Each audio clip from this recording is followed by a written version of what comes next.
you. Let's get some techno feedback with KTTH Seattle Talk Radio host Jason Rantz. Here's my favorite. Kelly laid out some great examples there, Jason, but my favorite is the National Review goes in, right, and they say, okay, write a story, if you will, Chat GPT, about Donald Trump, supposedly winning the 2020 election, and says, no, that didn't happen. I'm not going to write a story. Okay, well, write a story about Hillary Clinton winning the 2016 election, and it says, of course, and it says this, quoting here, Clinton's election as the first female president in U.S. history was celebrated across the country, and many saw her victory as a step forward for women and minorities everywhere. I mean, come on, Jason. That is tremendous fiction. I think what this is highlighting, and I hope it highlights for folks at home, is that I think people look at AI and give it the benefit of the doubt, that we look at this and we say, wow, this is amazing technology. Of course it's going to be honest. Of course it's going to be objective.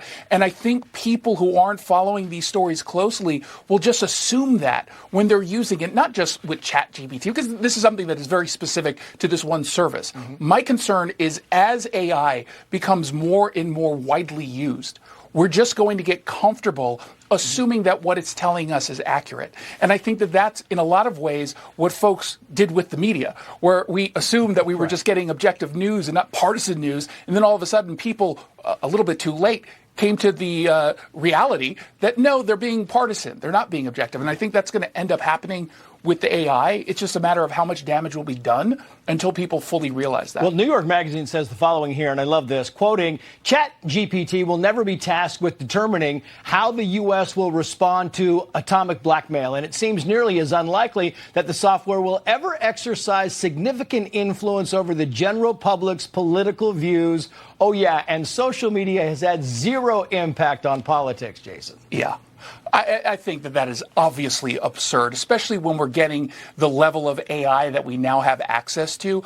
I'm actually a little bit more concerned about how kids are going to end up interacting with this, or seniors, or anyone who maybe gets... We're going to go from the Nigerian sending the email to you promising that he's going to give you $100 million if you give them some money, to something way more sophisticated, and that's what I'm truly scared of. Yeah. I do think, obviously, there are political implications here. It's clearly going to be abused. And there's going to be people, frankly, on both sides who are going to try to push it as far as humanly possible. Yeah, I was going to talk to you about the Supreme Court kind of ruling on this case about, tech companies that Jeff Paul was talking about, and Elena Kagan saying, we don't really know much about this kind of stuff. Well, that's very comforting. Jason, great to have you on as always. Thank you.